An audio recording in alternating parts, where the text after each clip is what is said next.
Hello, friends. So this is the part 2 of our chapter 1, chemical reactions and equation. In the last video, we did type of reactions up to decomposition reaction. अब हम इस video में start करने जा रहे हैं third type of reaction which is displacement reaction. So देखते हैं कि डिस्प्लेसमेंट रिएक्शन क्या है. So when a more reactive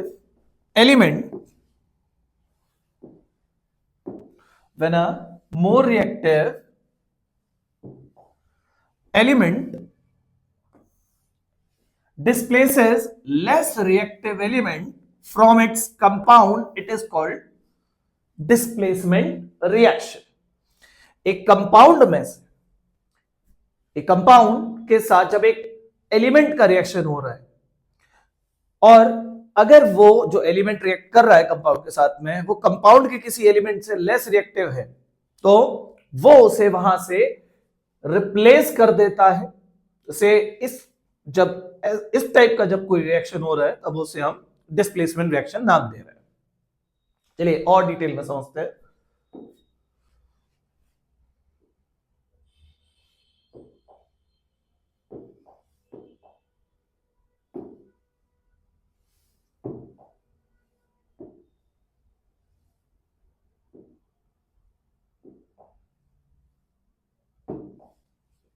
देखिए, now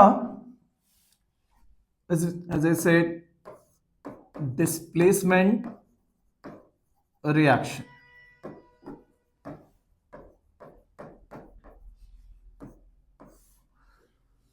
एक एलिमेंट जब किसी कंपाउंड के साथ में रिएक्शन कर रहा है, लेट्स से कंपाउंड ए के साथ में रिएक्शन कर रहा है.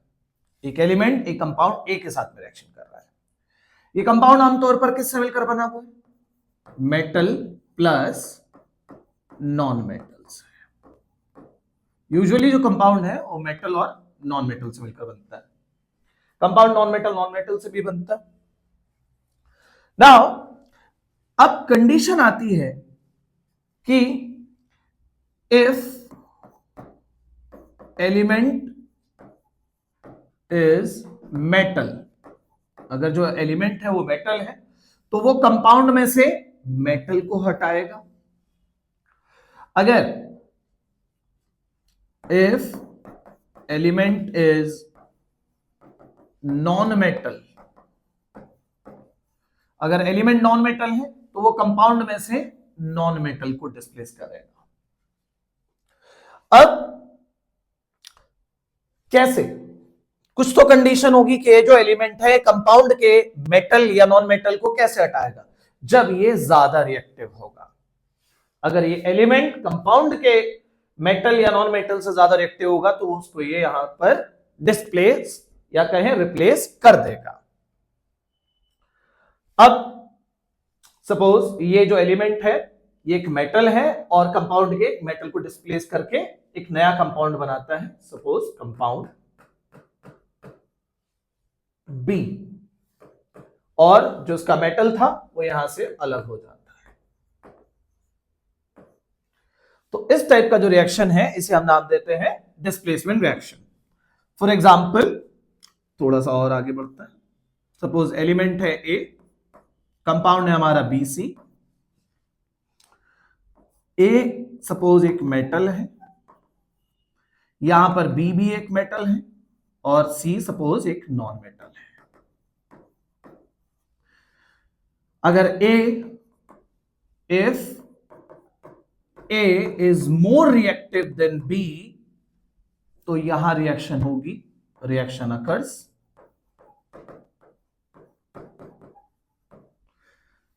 And if A is less or equally reactive than B तो no reaction occurs, कोई रिएक्शन नहीं होगी. सिंपल सा कंडीशन यही है कि जो एलिमेंट है वो कंपाउंड के एलिमेंट से ज्यादा रिएक्टिव होगा तो रिएक्शन, तो तब जाकर रिएक्शन होगी। अगर ये एलिमेंट ही लेस रिएक्टिव है तो कंपाउंड के साथ ये रिएक्शन नहीं होने वाली है। अच्छा, चलिए आगे बढ़ते हैं।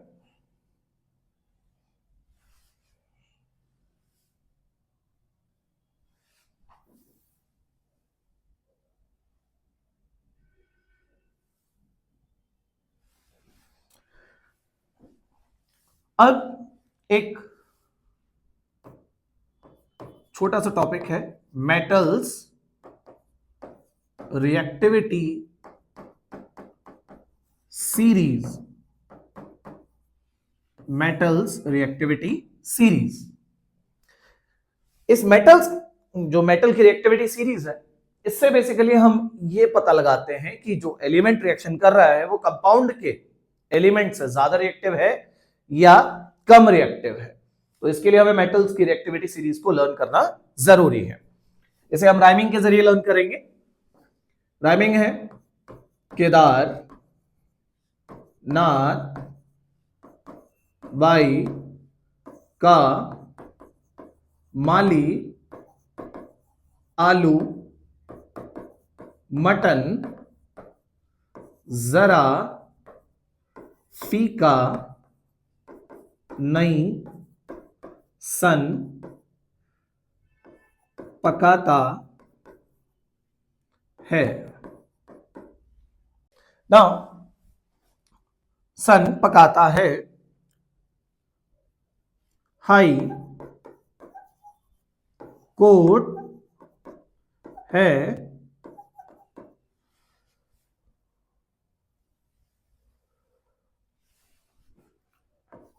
आपका। यह हमारी पूरी की पूरी रिएक्टिविटी सीरीज है, मेटल्स की reactivity series. Let me resize this. चलिए, केदार, केदार से K for potassium, Nath Na which is sodium, 22 से हमें Ba लेना है, Ba फॉर बेरियम, का इट इज कैल्शियम, माली से M लेना है और G अपनी तरफ से ऐड करना है, इट इज मैग्नीशियम, आलू से Al लेना है विच इज एल्यूमिनियम, मटन से Mn लेना है विच इज मैग्नीज, जरा से Z और N अपनी तरफ से लगाना है विच इज जिंक, फीका से Fe आयरन, निकिल Ni से निकिल, सन विच इज Sn, टिन, पकाता से P, B अपनी तरफ से ऐड करना है, देन लेड है और हाई से दोनों से ही सिर्फ H लेना है, there is hydrogen, coat which is Cu, copper,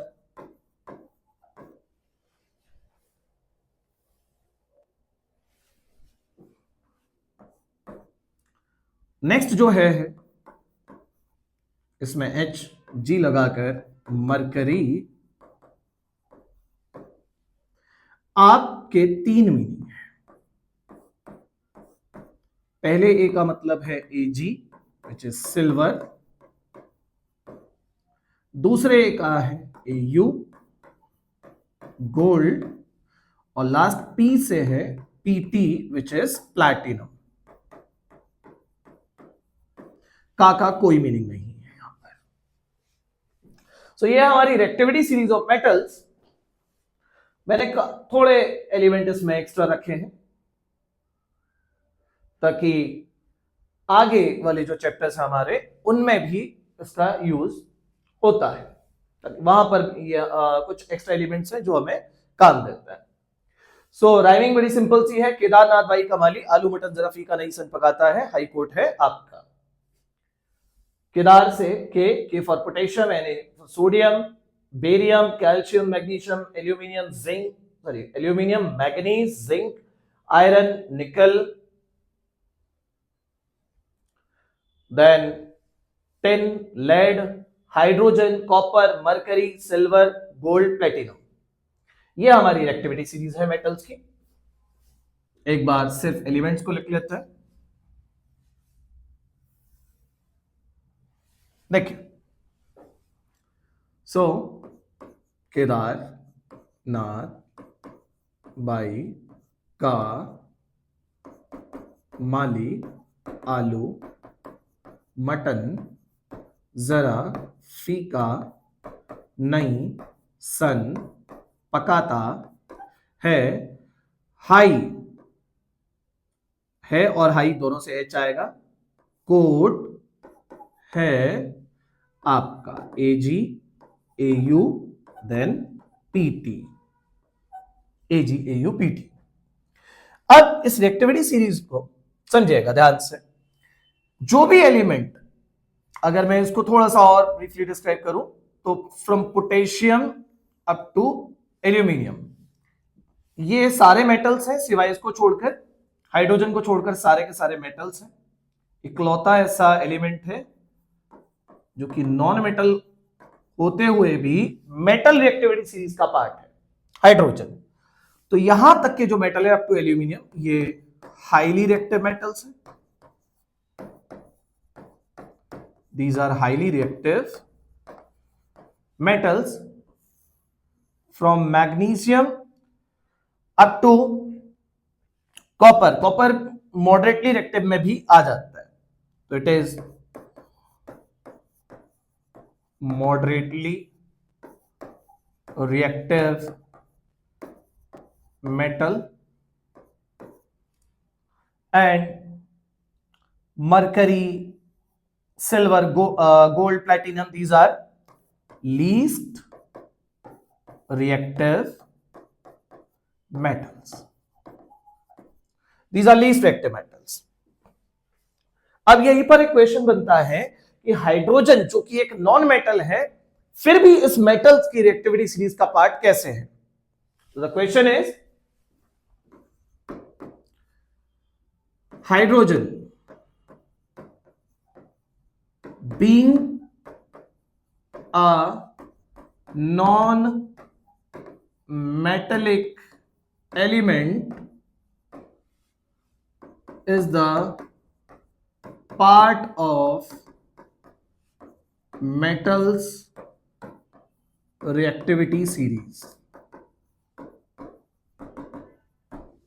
Why?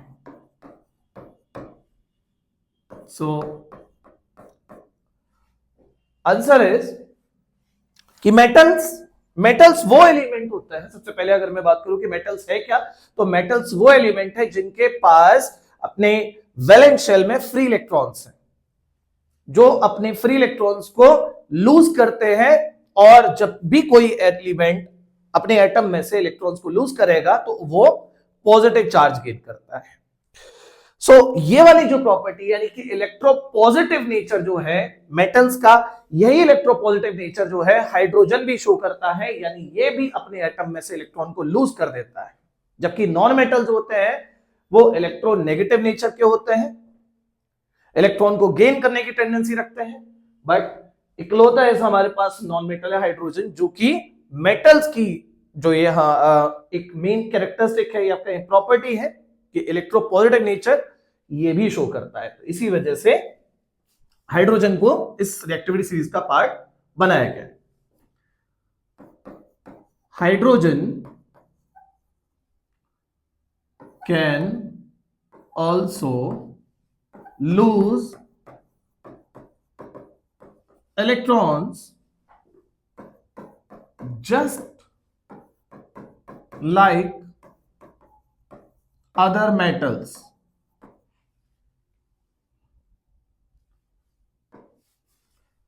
Okay, so ये इसका आंसर हो जाता है।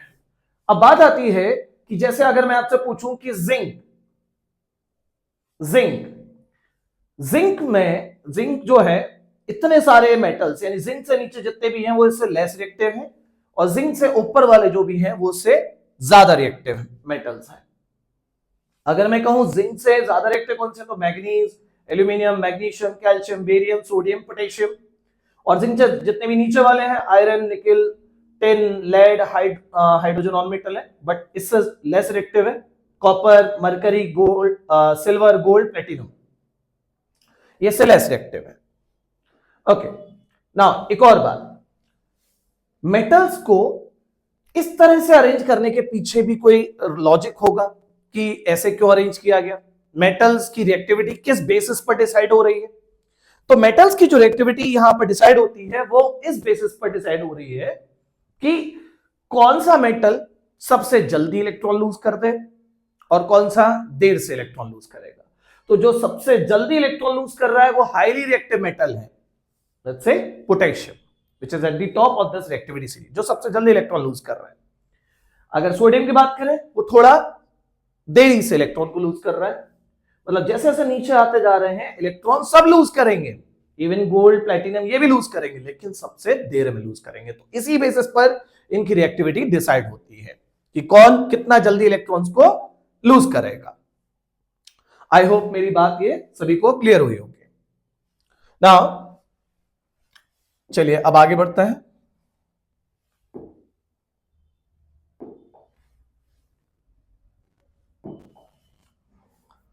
आगे देखते हैं, देखिए।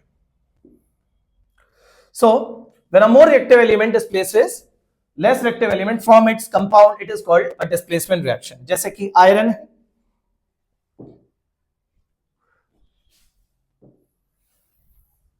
आयरन जो है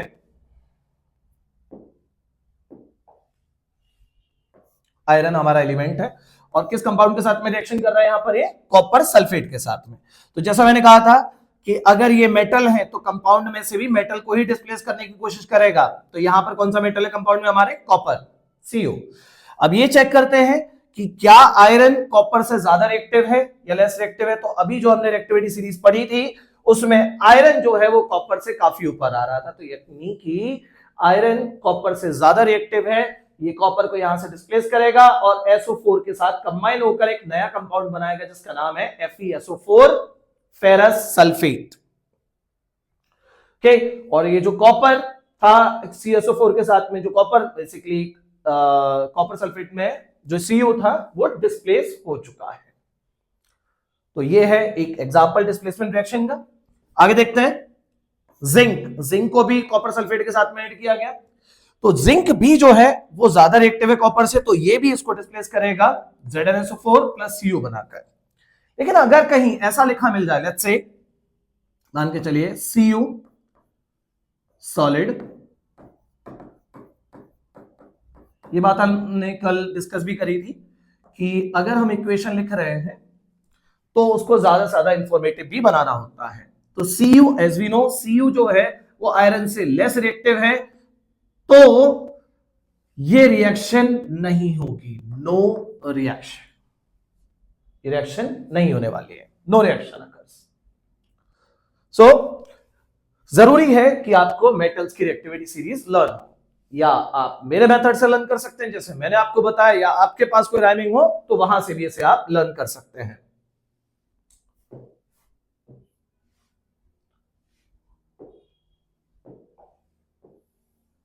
next, Pb plus CuCl2। Now lead भी जो है कॉपर से ऊपर आता है, तो लेड जो है वो Cu को डिस्प्लेस कर रहा है, यहां पर लेड क्लोराइड बना रहा है, तो it is the displacement reaction. I hope ये टॉपिक सभी को क्लियर हुआ होगा। चलिए आगे बढ़ते हैं। The next topic is double displacement reaction. Double displacement reaction, चलिए समझते हैं होता क्या है ये। देखिए, the reaction in which two different ions or group of atoms in the reactant molecules are displaced, it is called as double displacement reaction.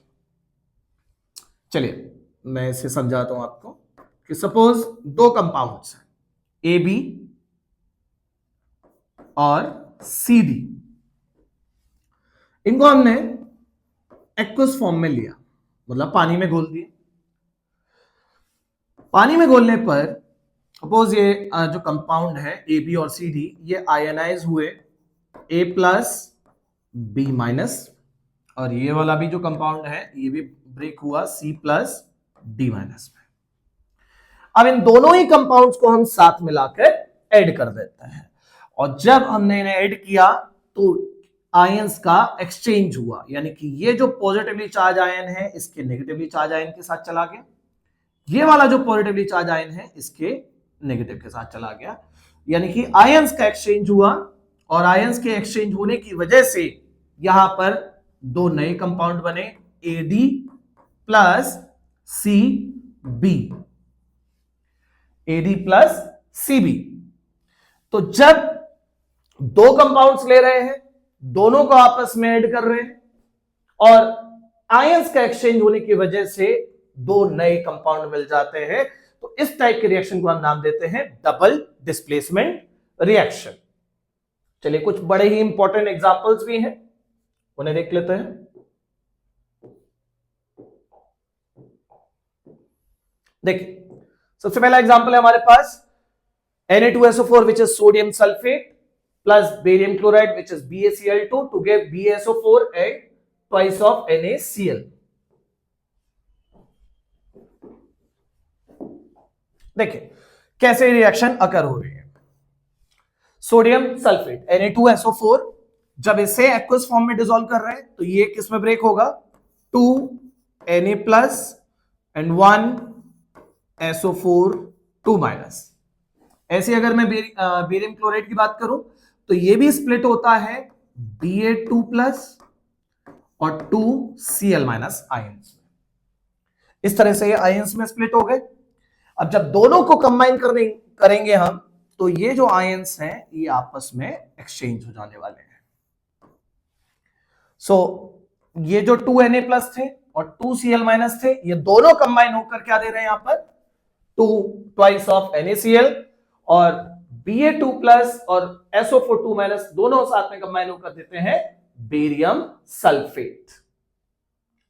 अच्छा, one more information is that double displacement reaction भी दो तरह की है, एक है precipitation reaction और एक है न्यूट्रलाइजेशन रिएक्शन।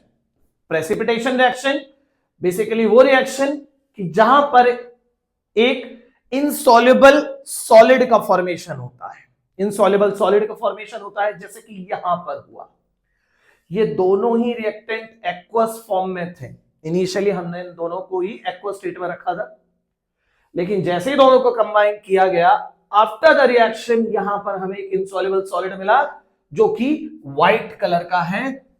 ये से हमने नाम दिया व्हाइट प्रेसिपिटेट, व्हाइट प्रेसिपिटेट या फिर व्हाइट PPT, और साथ में एक्वस फॉर्म में मिला हमें सोडियम क्लोराइड। क्लियर? चलिए एक और एग्जांपल देखते हैं, जैसे कि lead nitrate which is PbNO3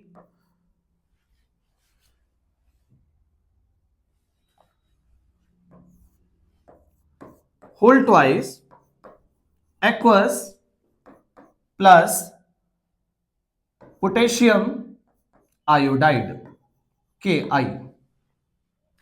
इन दोनों को लिया। इनिशियली इनके सॉल्यूशन जो है वो कलरलेस है। अब जैसे ही एक्वस सॉल्यूशन बनाएंगे तो ये आयंस में ब्रेक होने वाले हैं, तो Pb2 plus and twice of NO3 minus, और ये इसकी अगर बात करें तो ये K प्लस और I माइनस में स्प्लिट हो गया। ये क्वेश्चन भी अभी लास्ट पूछा गया है, बोर्ड ने क्वेश्चन भी पूछा कि रीजन क्या है कि डबल डिस्प्लेसमेंट रिएक्शन में एक्चुअल में हो क्या रहा है, तो ये हो रहा है आयंस का एक्सचेंज देखने को मिल रहा है। सो जैसे ही आयंस बने, इन दोनों कंपाउंड्स को हमने आपस में कंबाइन किया, तो इसका पॉजिटिव इसके नेगेटिव के साथ और इसका पॉजिटिव इसके नेगेटिव के साथ कंबाइन हो जाता है। अब क्या बनेगा देखिए, Pb2 प्लस और I माइनस, ये दोनों मिलकर बनाएंगे PbI2। ये भी एक प्रेसिपिटेट है जो कि नीचे जाकर सेटल डाउन होगा, और K और NO3 मिलकर बनाते हैं KNO3, potassium nitrate in aqueous state. इसे बैलेंस भी करेंगे हम। लास्ट हमने सीखा भी था कि बैलेंसिंग कैसे किया जाता है। तो यहां हम देखें NO3 जो है वो 2 है, यहां पर NO3 1 था, तो मैंने यहां पर स्टोइकियोमेट्रिक कोएफिशिएंट जो है वो 2 ऐड किया। नाइट्रेट अब 2 हो गए, लेकिन ऐसा करने से मेरे पोटेशियम भी जो है वो 2 एटम्स हो गए, तो इसे भी मैं 2 से मल्टीप्लाई करता हूं। यहां पर 2 पोटेशियम, यहां पर भी 2 पोटेशियम, 2 NO3 यहां पर भी है, 2I। तो this equation is now balanced. इसका कलर भी याद रखना है, नाम है इसका lead iodide, which is the yellow PPT, yellow precipitate. I hope ये रिएक्शन आपको समझ आया होगा। चलिए आगे बढ़ते हैं।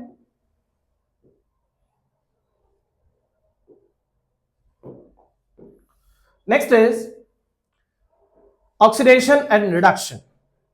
ऑक्सीडेशन एंड रिडक्शन देखिए,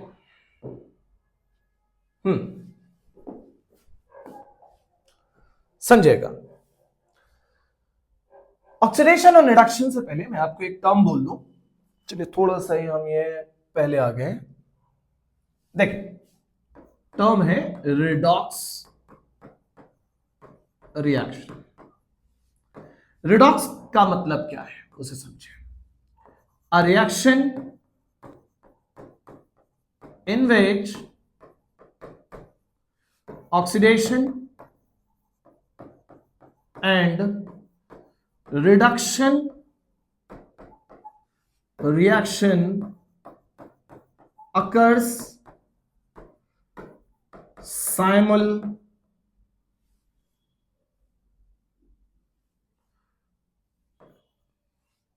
which oxidation and reduction reaction occurs simultaneously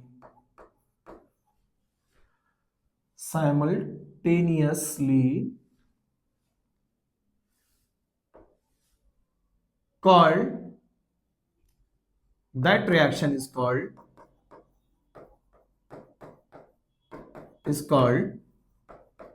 redox reaction। ऐसी रिएक्शन जिसमें ऑक्सीडेशन और रिडक्शन दोनों साथ में हो रहे हो, और आमतौर पर दोनों साथ में ही होता है। ऐसी रिएक्शन जिसमें दोनों ऑक्सीडेशन भी और रिडक्शन भी दोनों जब साथ में होते हैं, तो इस टाइप की रिएक्शन को हम रिडॉक्स रिएक्शन नाम देते हैं।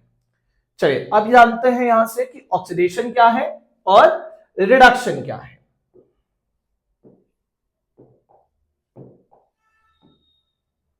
सबसे पहले है the process of adding of oxygen to a substance और removal of hydrogen from a substance. किसी भी सब्सटेंस में अगर ऑक्सीजन का एडिशन हो रहा है या फिर उस सब्सटेंस में से हाइड्रोजन का रिमूवल हो रहा है, तो उस सब्सटेंस का क्या हुआ? ऑक्सीडेशन।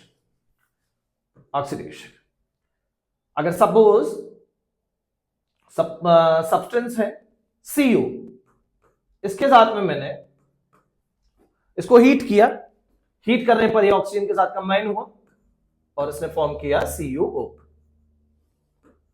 तो कॉपर के साथ में आप देख रहे हो क्या ऐड हो गया? ऑक्सीजन, है ना। ऑक्सीजन का एडिशन हो गया, तो ऐसे कह सकते हैं कि कॉपर का क्या हो गया?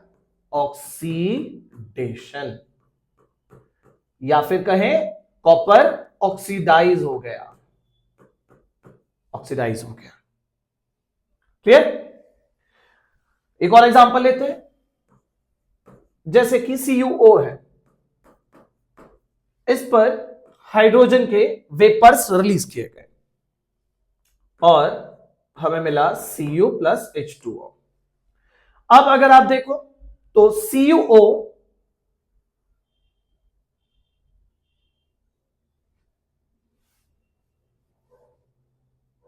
वेट,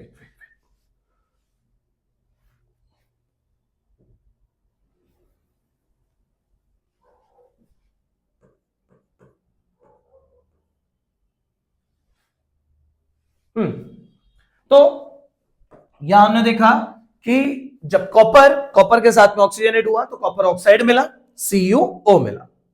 ठीक है, जैसा रिएक्शन बोल रहा है कि अगर किसी सब्सटेंस के साथ में ऑक्सीजन का एडिशन हो रहा है, जैसे कि यहां पर था कि Cu plus O2 gives CuO copper oxide, तो यहां पर कॉपर का ऑक्सीडेशन हुआ है। आगे बढ़ाते हैं। रिडक्शन का मतलब क्या है? The process of removal of oxygen from a substance और एडिशन ऑफ हाइड्रोजन। देखिए और थोड़ा सा समझते हैं। जैसे कि अगर किसी सब्सटेंस के साथ में ऑक्सीजन का एडिशन हो रहा है, लेट्स से AO बना या A2O बना, कुछ भी बना, A के साथ में ऑक्सीजन एड हुआ मतलब A का ऑक्सीडेशन हो गया है। और सपोज A के साथ में हाइड्रोजन था, कोई सब्सटेंस X आया जिसकी वजह से हाइड्रोजन हट गया। अभी यहां पर इन दोनों ही केसेस में अगर मैं बोलूं तो A का ही मतलब यहां पर A का ऑक्सीडेशन हो रहा है और यहां पर AH का भी ऑक्सीडेशन ही हो रहा है। यहां पर AH था और यहां A रह गया, it means loss of hydrogen, जिसे हम ऑक्सीडेशन कह रहे हैं। तो या तो ऑक्सीजन का गेन हो या हाइड्रोजन का लॉस हो, दोनों ही केसेस में हम बोल देंगे कि सब्सटेंस का ऑक्सीडेशन हो रहा है।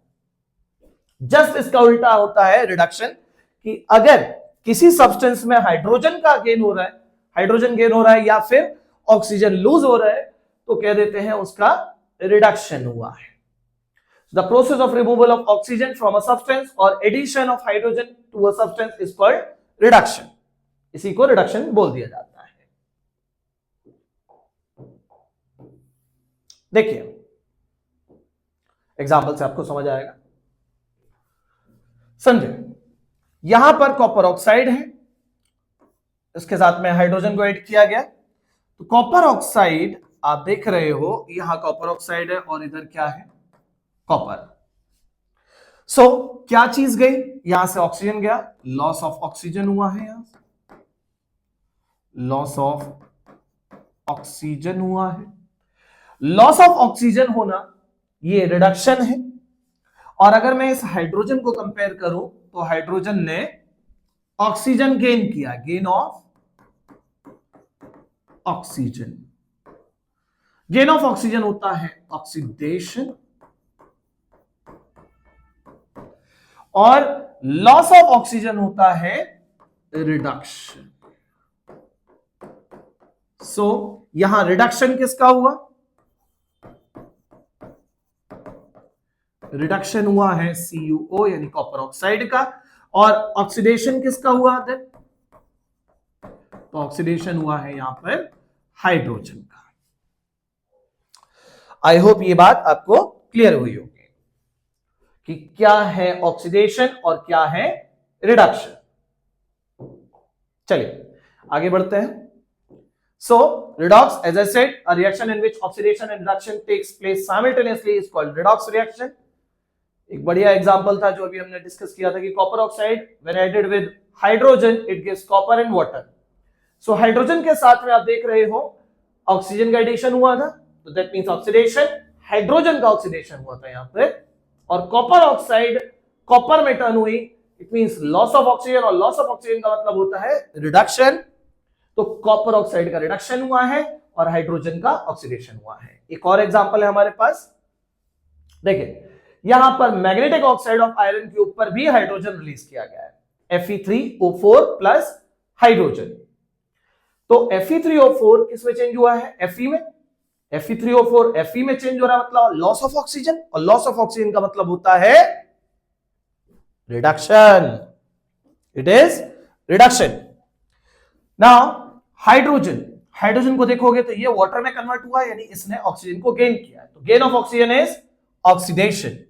तो यहां पर Fe3O4 रिड्यूस हुआ और हाइड्रोजन ऑक्सीडाइज हो गया है, हाइड्रोजन का ऑक्सीडेशन हुआ है।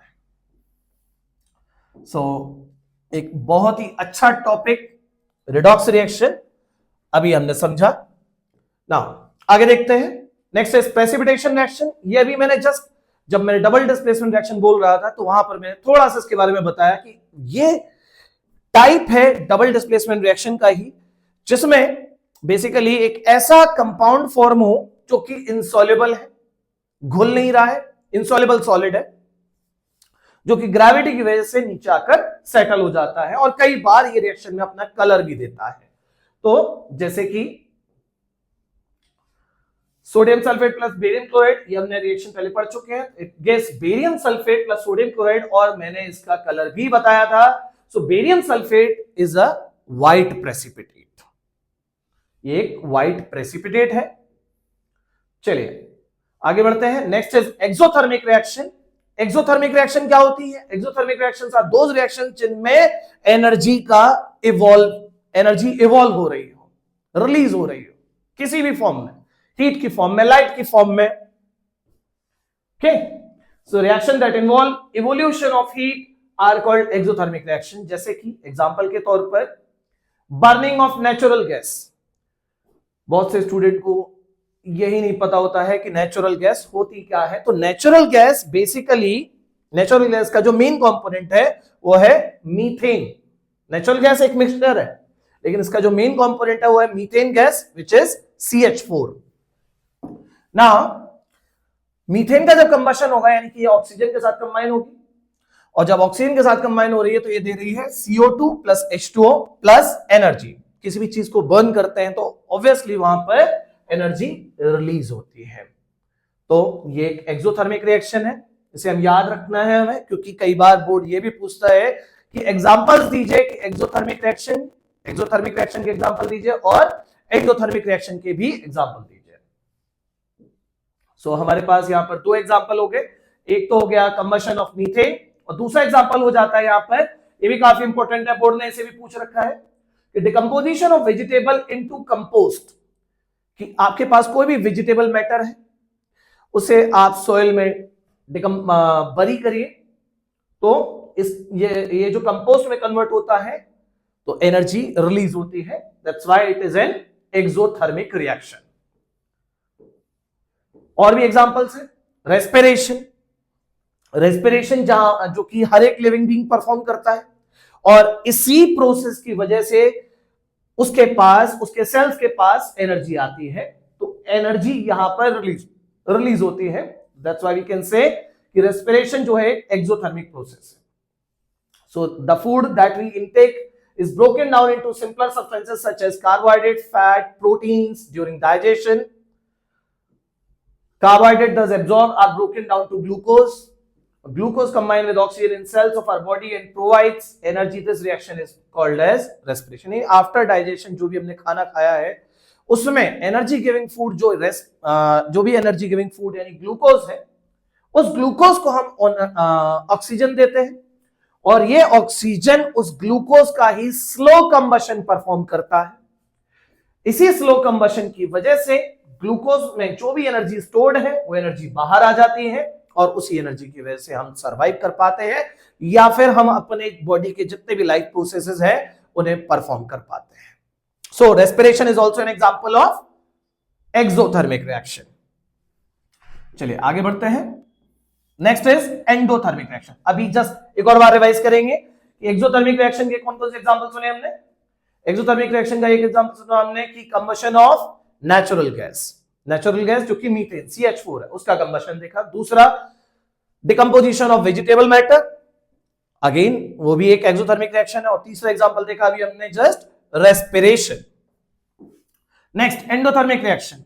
एंडोथर्मिक रिएक्शन को बताने से पहले, ये मैंने पहले भी डिस्कस कर रखा है, डिकम्पोजिशन रिएक्शन मैंने बताई थी। जो डिकम्पोजिशन रिएक्शंस होती हैं, सारी की सारी डिकम्पोजिशन रिएक्शंस एंडोथर्मिक रिएक्शंस होती हैं। क्यों, क्या रीजन है? क्योंकि सारी की सारी डिकम्पोजिशन रिएक्शंस में हम एनर्जी सप्लाई करते हैं, और जहां कहीं भी एनर्जी सप्लाई हो रही है वो सभी के सभी एंडोथर्मिक रिएक्शंस बन जाती हैं। So all decomposition reactions are endothermic reactions. हमारे पास दो एग्जांपल हैं, जैसे कि सबसे पहला एग्जांपल है हमारे पास FeSO4 फेरस सल्फेट, इसको हीट किया, हीट करने पर ये ब्रेक हो रहा है Fe2O3 सल्फर डाइऑक्साइड और सल्फर ट्राइऑक्साइड में। तो है तो डिकम्पोजिशन ही, सिंगल रिएक्टेंट है, 3 प्रोडक्ट है, डिकम्पोजिशन है, लेकिन डिकम्पोज किया है एनर्जी सप्लाई करके, और जहां कहीं भी एनर्जी सप्लाई होगी वो रिएक्शन बन जाता है हमारा एंडोथर्मिक रिएक्शन। नेक्स्ट एक और एग्जांपल था हमारे पास CaCO3 विच इज लाइमस्टोन, इसको हीट करते हैं तो क्विकलाइम यानी CaO, क्विकलाइम को हम लाइम भी बोलते हैं, और साथ के साथ रिलीज हो जाती है यहां से CO2। ये भी हमारा एंडोथर्मिक रिएक्शन था। आमतौर पर हमने सबने देखा है कि जैसे कोई भी मेटल है, लेट्स से आयरन, आयरन को जब हम मॉइस्ट एयर में रखते हैं तो उसका कलर चेंज होने लग जाता है, वो ग्रे से रेडिश ब्राउन टर्न होने लग जाता है, और कुछ दिन बाद वो जो रेडिश ब्राउन लेयर है वो झड़ने भी लगती है, एक फ्लेकी लेयर फॉर्म हो जाती है, हम कह देते हैं आयरन में जंग लग गई, लोहे में जंग लग गई। या फिर ऐसे भी कह सकते हैं कि आयरन करोड हो रहा है, आयरन का कोरोजन हो रहा है।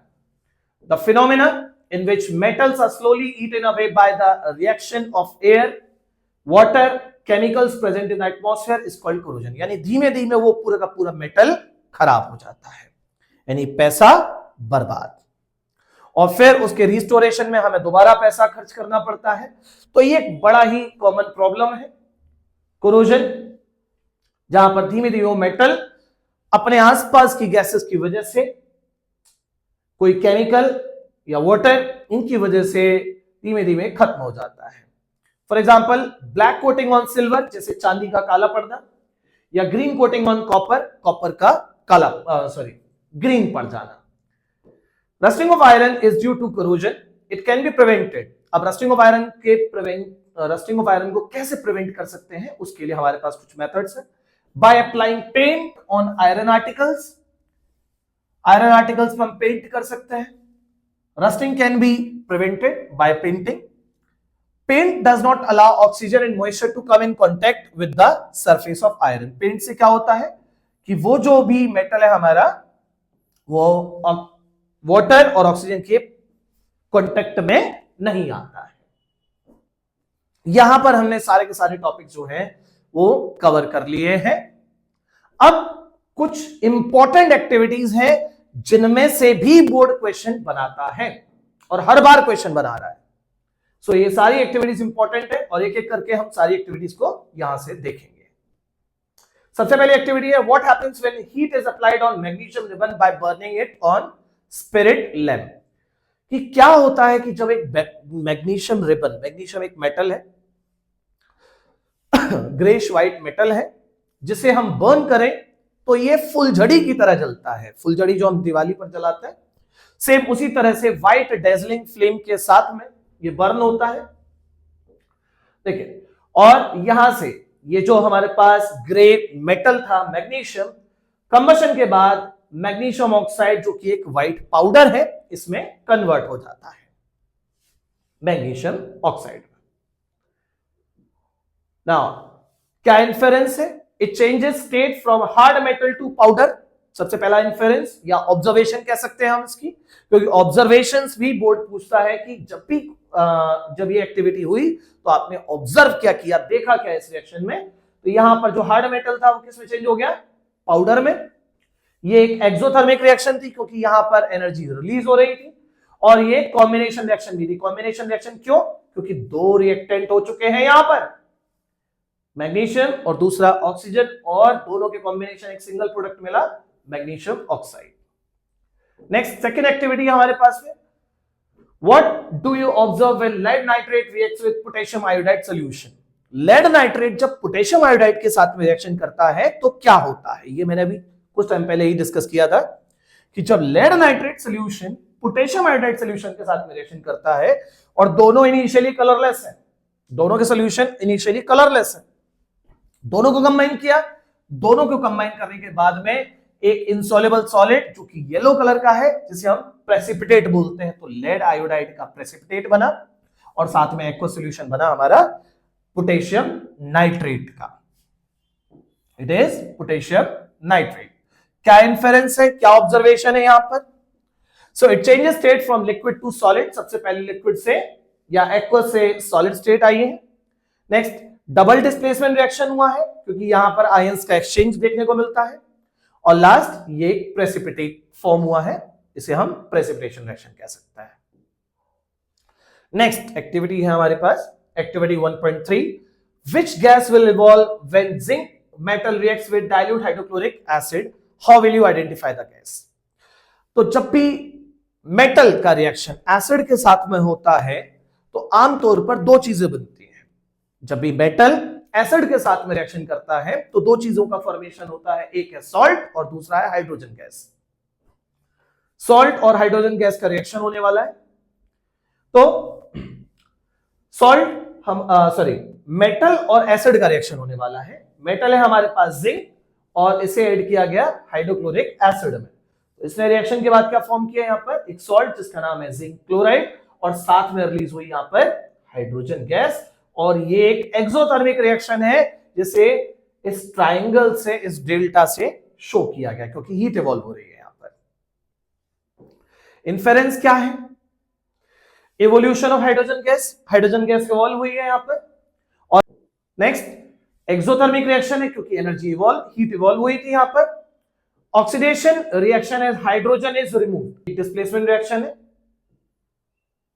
डिस्प्लेसमेंट आप देख सकते हैं, इस मोर रिएक्टिव एलिमेंट ने हाइड्रोजन को डिस्प्लेस करके एक नया सॉल्ट और हाइड्रोजन गैस प्रोड्यूस किया। तो ये थे इसके इस एक्टिविटी के सारे इन्फेरेंस या फिर कहें ऑब्जर्वेशंस। नेक्स्ट एक्टिविटी है what happens when quick lime is mixed with water, कि क्या होता है जब एक क्विक लाइम या जैसे हम लाइम कहते हैं उसको पानी के साथ मिक्स किया जाता है। आमतौर पे रूरल एरियाज में इसे कलई बोलते हैं, कलई। तो कलई को जब पानी में मिक्स करते हैं तो काफी ज्यादा वाइग्रस रिएक्शन देखने को मिलती है, बहुत ज्यादा हीट इवॉल्व होती है यहां पर। और जब बहुत ज्यादा हीट इवॉल्व हो रही है तो उसी को हमें यहां पर चेक करना है। देखिए, quick lime when added with water it gives slake lime plus heat. Slake lime का फॉर्मेशन होता है, स्लेक लाइम क्या है, calcium hydroxide in solid state. और अगर यही कैल्शियम हाइड्रोक्साइड एक्वा स्टेट में होता तो आप उसे नाम देते लाइम वाटर। इन्फेरेंस क्या है, कॉम्बिनेशन रिएक्शन हो रहा है, क्विक लाइम वाटर मिलकर स्लेक लाइम बना रहे हैं, और दूसरा एक्सोथर्मिक रिएक्शन है क्योंकि हीट इवॉल्व हुई है। Next, what happens when calcium hydroxide reacts with carbon dioxide, कि कैल्शियम हाइड्रोक्साइड जिसे हम स्लेक लाइम कह रहे हैं। अच्छा, रूरल एरियाज में करते क्या है कि जैसे जो पेंट्स हैं वो थोड़े महंगे आते हैं तो कलई को यूज करते हैं व्हाइट वॉशिंग के लिए कलई को यूज करते हैं। यानी मार्केट से क्विक लाइम लेकर आए, उसे पानी में डाला, ज्यादा पानी में डालेंगे तो लाइम वाटर का फॉर्मेशन वहां पर होता है। अब उस लाइम वाटर को वॉल्स पर अप्लाई कर देते हैं, लेकिन वॉल्स पर अप्लाई करने से ही शाइन या वाइटनेस देखने को नहीं मिलती है। तो करीब करीब 2 से 3 दिन के बाद ये हमें जो व्हाइटनेस है वॉल्स पर तब देखने को मिलती है। तो एक्चुअल में ऐसा क्या होता है कि इस लाइम वाटर को जब हम दीवारों पर लगा देते हैं तो उसके 2 से 3 दिन में व्हाइटनेस देखने को मिलती है। तो एक्चुअल में एयर की जो कार्बन डाइऑक्साइड है वो इसके साथ रिएक्शन करती है, और जब एयर की कार्बन डाइऑक्साइड इस लाइम वाटर के साथ में रिएक्शन करती है तो फॉर्मेशन होता है एक व्हाइट प्रेसिपिटेट या एक मिल्की व्हाइट सब्सटेंस जिसको बोलते हैं हम कैल्शियम कार्बोनेट, और साथ में वाटर का फॉर्मेशन होता है। So this is a common reaction that occurs during white wash. Lime water, calcium hydroxide reacts with carbon dioxide in atmosphere to form thick coat of calcium carbonate। तो जो lime water दीवारों पर apply किया गया, उस lime water ने air की carbon dioxide के साथ कॉम्बिनेशन किया और यानी रिएक्शन किया, और रिएक्शन में क्या मिला, thick coat of calcium carbonate along with water। Now next activity is what happens when ferrous sulfate crystals are heated in a dry boiling tube over a burner। कि अगर हम फेरस सल्फेट क्रिस्टल्स को एक dry boiling tube में heat करते हैं तो क्या होगा, व्हाट विल हैपन देन। देखिए, so ferrous sulphate crystals which are also known as green vitriol, जब उन्हें हीट किया जाता है तो बेसिकली देखिए, थोड़ा सा मैं एड ऑन करता हूं इसी में। देखिए ये ग्रीन विट्रॉयल है। एक्चुअल में होता क्या है, इसके साथ में कुछ वाटर मॉलिक्यूल्स भी जुड़े होते हैं। इसका एक्चुअल फॉर्मूला है FeSO4.7H2O। ये इसके वाटर ऑफ क्रिस्टलाइजेशन है, वाटर ऑफ क्रिस्टलाइजेशन। जैसे ही वाटर मॉलिक्यूल जाते हैं, ये अपनी क्रिस्टलाइन नेचर से अमॉर्फस स्टेट में आता है, यानी कि पाउडर फॉर्म में आता है, और साथ ही साथ ये सबसे पहले ग्रीन से व्हाइट टर्न होता है, और फर्दर हीट करने पर ये जो FeSO4 रह गया वो Fe2O3, जिसका कलर है brownish black, sulphur dioxide gas और सल्फर ट्राइऑक्साइड गैस, ये 3 प्रोडक्ट्स मिल जाते हैं। तो बोर्ड ने ये भी क्वेश्चन पूछा हुआ है कि what happens when ferrous sulfate crystals are heated in a dry boiling tube? So a smell is there due to the burning sulfur dioxide. Thermal decomposition reaction हो रही है। बेसिकली एक सिंगल रिएक्टेंट है और 3 प्रोडक्ट है, heat करके इसे break किया गया, और एक एंडोथर्मिक रिएक्शन है। नेक्स्ट एक्टिविटी है लेड नाइट्रेट को जब हीट कर रहे हैं बॉइलिंग ट्यूब में। ये लास्ट ईयर का क्वेश्चन है कि लेड नाइट्रेट को जब हीट करोगे तो क्या होगा। तो लेड नाइट्रेट जो कि एक व्हाइट सॉलिड है, जब इसे हीट किया जाता है तो ये 3 प्रोडक्ट्स में ब्रेक हो रहा है। पहला सब्सटेंस है हमारे पास PbO लेड ऑक्साइड, जिसका कलर है बेसिकली ब्राउनिश रेसिड्यू है, ब्राउन, एक minute, yes it's a brown residue. थोड़ा सा यहां पर कलर गड़बड़ है, वेट वेट वेट वेट,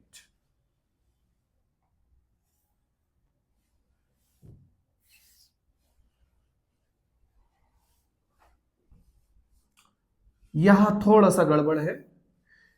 इसका जो कलर है वो है येलो रेसिड्यू, येलो रेसिड्यू, और नाइट्रोजन डाइऑक्साइड जो है इसका कलर है ब्राउन, ब्राउन फ्यूम्स। सो 2 ऑब्जर्वेशन देखने को मिलती है मेन, और एक साथ के साथ एक और कलरलेस गैस जो कि सपोर्टर है कंबशन का, ऑक्सीजन, ये गैस भी रिलीज होती है। तो लेड नाइट्रेट को जब हीट किया तो एक येलो रेसिड्यू मिला लेड ऑक्साइड का, ब्राउन फ्यूम्स मिले नाइट्रोजन डाइऑक्साइड के, और एक कलरलेस गैस ऑक्सीजन भी रिलीज हुई है साथ के साथ। सो देखिए इन्फेरेंस में मेंशन है pungent smell and brown fumes are due to nitrogen dioxide. Pungent smell है इसकी और ब्राउन फ्यूम्स है नाइट्रोजन डाइऑक्साइड के। ये थर्मल डिकम्पोजिशन हो रहा है और साथ ही साथ ये एक एंडोथर्मिक रिएक्शन है, endothermic reaction. Next is activity 1.7 electrolysis of water. जब वाटर का इलेक्ट्रोलिसिस होता है, मतलब जब वाटर को ब्रेक किया जाता है इलेक्ट्रिक करंट पास करके, तो क्या होता है उसे समझना है हमें। देखिए सबसे पहले ये जो वाटर है ये एसिडिफाइड है। एसिडिफाइड यानी कि इसमें फ्यू ड्रॉप्स ऑफ